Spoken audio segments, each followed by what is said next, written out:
Eleazar was born at a time when Israel was surrounded by enemies.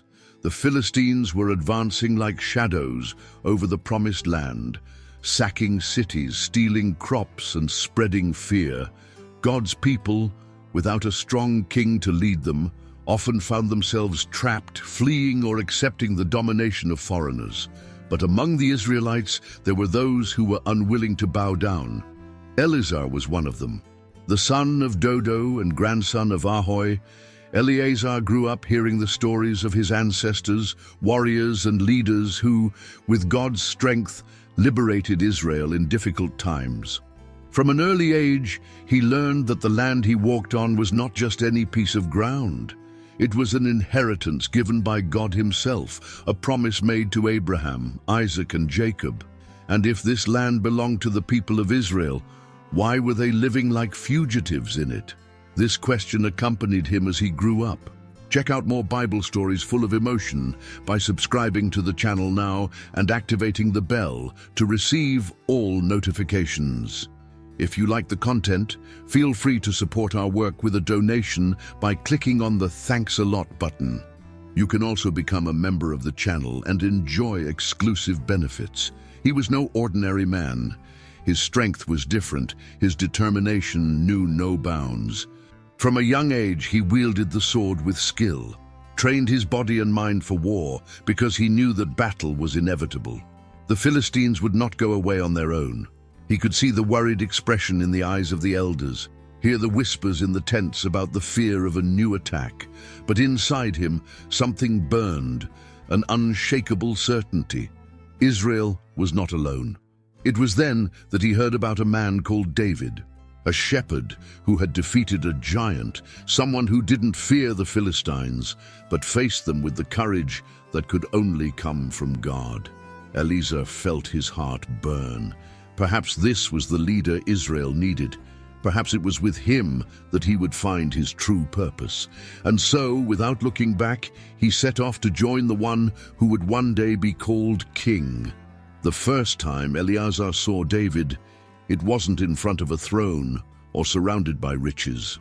The young warrior who already bore the fame of having defeated Goliath didn't wear a crown, but carried the flame of a leader chosen by God in his eyes.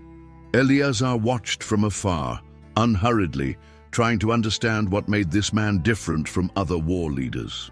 David didn't hide behind walls like many of Israel's leaders. He walked among the warriors, listened to their stories, shared food, and trained with them. It was impossible not to notice that the men's trust in him came not from fear or imposition, but from respect. Eleazar felt something different in his chest. There, in front of him, was not just a military leader. There was someone who believed with all his might that Israel belonged to God, and that no enemy, no matter how great, could tear that promise away. It didn't take long for Eleazar to join those men. They weren't a traditional army. They didn't have the most powerful weapons or the best horses, but they possessed something even more valuable: a purpose. They weren't fighting for gold or power, but for the God who had called them and for the people who needed defending. Among those warriors, Eleazar found more than battle companions. He found brothers. Days turned into months, and over time, Eleazar began to stand out.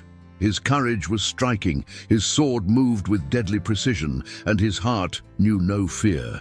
He fought as if his life depended on it, and in a way it did. Every battle won was another step towards freeing Israel from oppression. Every blow struck was a reminder that the Philistines were not invincible.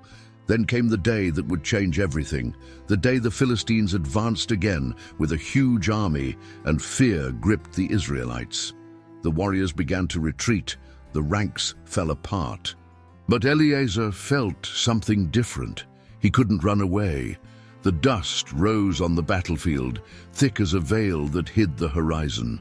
The clang of clashing armor, the noise of drawn swords, and the war cries of the Philistines mingled with the rushing sound of the Israelites' sandals as they fled. Fear ran faster than any soldier. Eleazar saw the warriors around him hesitate, look at each other, and then turn away. The army of Israel was crumbling like sand blown by the wind, but he stayed. His fingers closed around the hilt of his sword, and his breathing became steady. His eyes scanned the field and found David also motionless, also ready to fight. The war was no longer against the Philistines. It was against fear. The enemy was advancing like a furious wave. Their spears glittered in the sun, and the drums of war made the ground shake. Any sensible man would have run. But Eleazar was no ordinary man. His heart beat in rhythm with the earth, and a certainty burned in his chest. If this was the time to fight, then he would fight to the end. With a shout that echoed across the hills, Eleazar charged at the Philistines. His blade cut through the air, found flesh, tore through shields and felled opponents. He didn't count how many fell. He didn't think about the fatigue that was beginning to weigh on his shoulders. His arms moved by instinct. His mind was as sharp as his sword. Beside him, David was fighting with the same fury, but the enemy army seemed endless. For every warrior who fell, others arose. Sweat burned his eyes, blood ran down his hands. But Eleazar didn't back down. His sword was an extension of his body, as if it had been forged along with him. His muscles screamed for rest, but he ignored the pain. The battlefield, once filled with chaos, was now plunged into an eerie, heavy silence. The wind blew between the fallen bodies, carrying with it the smell of sweat, dust, and blood. Eleazar blinked a few times, feeling the metallic taste in his mouth. His chest rose and fell, his panting breaths trying to keep pace with the war that was already over. He was still holding the sword. His fingers were so tightly wrapped around the weapon's handle that it seemed impossible to let go. He tried to open his hand, but his muscles wouldn't respond. The pain throbbed in his arm, but he didn't move. For a moment, he just stood there like a statue stuck in the middle of the wreckage of battle. It was then that the others began to return. The soldiers of Israel, who had previously fled, returned slowly, as if they couldn't believe what they were seeing. They looked across the field, covered in enemy bodies, and in the center of it all, they found Eleazar. Many dropped their weapons, stunned. They couldn't tell if it was a miracle or madness. But they knew that, because of that man, Israel had won. Some approached and called out to Eleazar, but he didn't answer immediately.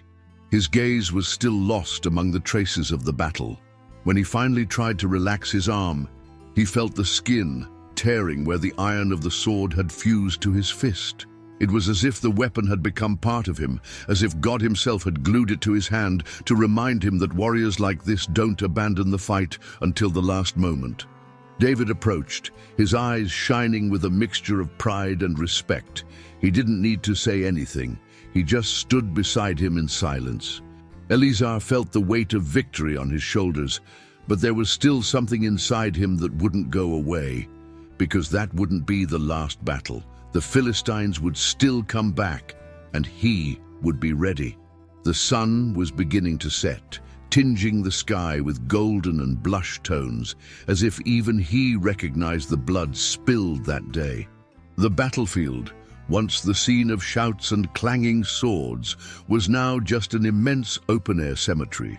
The Israelites walked among the bodies of the Philistines, picking up weapons, checking faces, trying to understand how one man by David's side had remained when all the others had fled. Eleazar still held his sword. His fingers had become so jammed that some men tried to help him free the blade, but the iron seemed to stick to his flesh. He had to moisten his hands with water, forcing his fingers one by one until, finally, the sword fell to the ground with a dull thud. His arm no longer obeyed, rigid and trembling, consumed by the effort. Even though he was exhausted, Eleazar didn't allow himself to fall. His eyes wandered over the field, and he saw the soldiers who had previously fled now returning to collect the spoils of war, as if they had a share in the victory. He felt something stir inside him. He had fought alone, with death lurking at every blow, while the others had run. Now they returned with expressions of relief, but Eleazar knew that this victory did not belong to them. David, beside him, seemed to read his thoughts. He touched his shoulder lightly without saying anything. There was a silent understanding between them. The war wasn't about glory or recognition. It was for something much greater. It was for God. It was for Israel. Night fell over the camp, and the fire crackled in the center, casting flickering shadows over the weary faces of the warriors. Some were talking quietly, still trying to understand what had happened that day. Others just stared at Eleazar, as if he were something other than an ordinary man. But he didn't see himself that way. His arms still ached, the skin marked by the pressure of the sword handle. Every muscle seemed to cry out for rest, but his mind was restless. He hadn't fought for glory or recognition. He had fought because it was impossible to do otherwise. His blood boiled when he saw Israel bending the knee to the Philistines. He felt inside that the land should not belong to those enemies, that every inch of ground had been promised by God himself. If no one else wanted to fight, let him go it alone. David sat beside him in silence. The trust that existed between them needed no words. They just watched the flames dance while the other men regained their strength for the battles to come, because they would. The Philistines were not the kind of enemy to accept defeat easily. Slowly, Eleazar stretched out his fingers, feeling the stiffness begin to give way. He picked up his sword and turned it between his hands. It wasn't a special weapon. It didn't have golden ornaments or a blade forged by renowned craftsmen. But it was his sword, and somehow it was part of him now. Thoughts weighed like lead in his mind. The Philistines would return, perhaps in greater numbers, perhaps with more force. Would the people of Israel continue to flee? Eleazar wondered how many more battles would have to be fought before the Israelites finally stopped fearing their enemies. Time passed, but the memory of that battle never left Eleazar. Not because of the blood spilled or the bodies scattered across the battlefield. That wasn't what kept him awake at night, his eyes fixed on the dark sky. What echoed inside him was the silence of the men who had fled. The emptiness left by Israel's cowardice. He didn't expect recognition. He wasn't fighting for applause or the respect of those who had returned only to collect the spoils of victory. But there was something in his chest that wouldn't leave him alone. He knew that a war was not won by a single man. He could fight until his strength ran out, but then what? Who would be left to fight when his body no longer rose from the ground? David watched him from afar. He knew the weight Eleazar was carrying, and perhaps that was why, one day, around the campfire, he called the men to listen. His voice was firm but serene, as if it were meant to bring encouragement to weary hearts.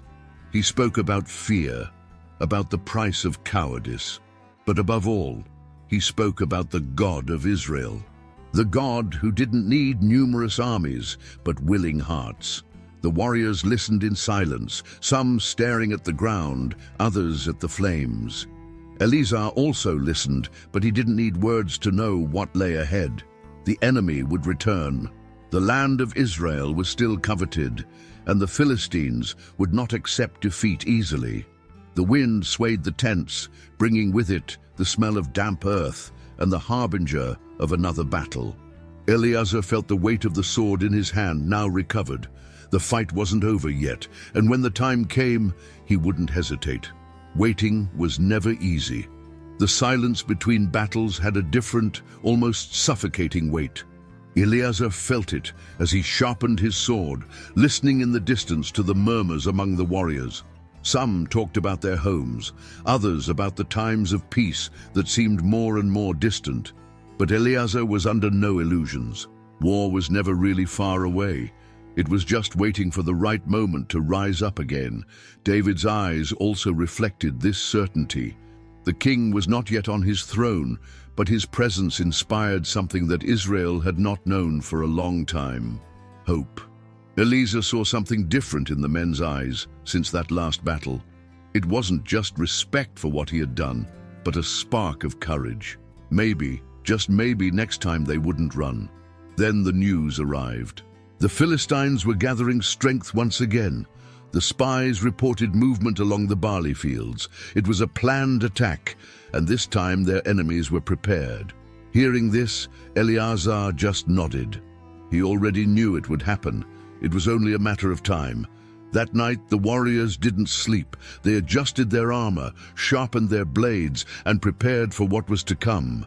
The air carried a dense weight, as if even the wind knew that something big was about to happen. David walked among the men, unhurriedly observing each one. There were no empty words of motivation, only the certainty that come dawn, Israel's fate would once again be decided by the edge of swords. Eleazar ran his fingers along the blade of his weapon, feeling the cold of the metal. His body was ready, his mind even more so, and when the first rays of the sun touched the horizon, he was already on his feet, waiting for the first sign of the enemy. The first sound came before they could even see their enemies. A distant rumble like muffled thunder on the horizon. Then the sound of rhythmic footsteps. The ground began to vibrate under the weight of the Philistine army. When the dust rose in the distance, Israel's warriors were ready, or at least they tried to be. Eleazar watched his companions. Some gripped the hilt of their swords tightly, others cast quick glances at David, as if seeking some silent confirmation that they would survive. He didn't blame them. Fear was always present before a battle. The difference between men was not the absence of fear, but the decision to face it. The Philistines approached, their ranks well organized, shields raised, spears pointed forward like sharp fangs ready to tear the enemy apart. There were many of them, more than in the last battle, perhaps more than ever before, but Eleazar didn't look away. The number didn't matter. Their strength came from the conviction that they were superior, that Israel would retreat once again. David raised his sword. He didn't need to say anything.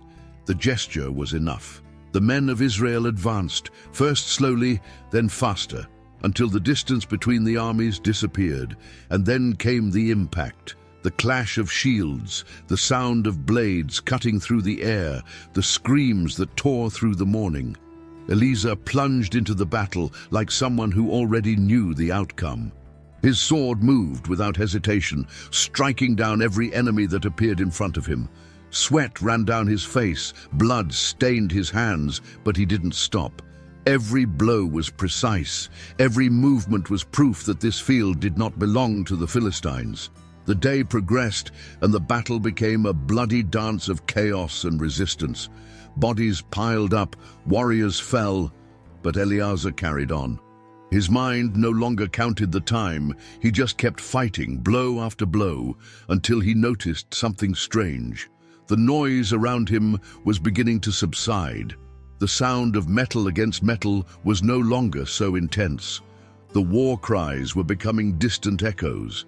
Eleazar blinked a few times, panting, and only then realized what was happening.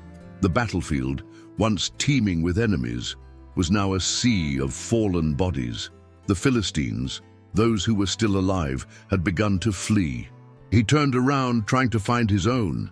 David was still fighting. Israel's warriors were advancing, pushing the last remnants of the enemy army away. But Eleazar didn't see many of his companions. Some were wounded, others had fallen, and some, as expected, had fled before the worst had even begun. But none of that mattered now. They had won. His hand, once again, wouldn't obey. The hilt of the sword was stuck to his skin, as if it had fused to his own body. He tried to let go, but his fingers wouldn't open. His whole arm was shaking from the prolonged effort, but Eleazar hardly felt the pain. He just looked around, absorbing the scene, etching every detail in his mind. Israel's warriors began to spread out across the field, gathering what they could. They hadn't fought to the end, but now they were reaping the fruits of victory.